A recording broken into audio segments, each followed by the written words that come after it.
As an industry right now, we're going through a lot of change.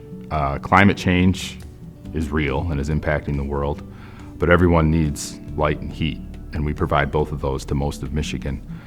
And part of my role is to bring policymakers and stakeholders together to try to solve those problems. So I hope I have an impact, I mean, it sounds a little corny, but on the world and figuring out how we can do that, how we can decarbonize the system and deliver energy to everyone in a safer and much cleaner way.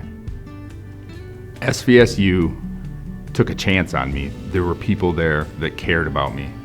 I made deep personal connections with lifelong friends, and then teachers and administrators who took a chance on a kid who wasn't very guided, didn't have a lot of direction, and it worked out. I'm just deeply grateful for all that SVSU gave to me.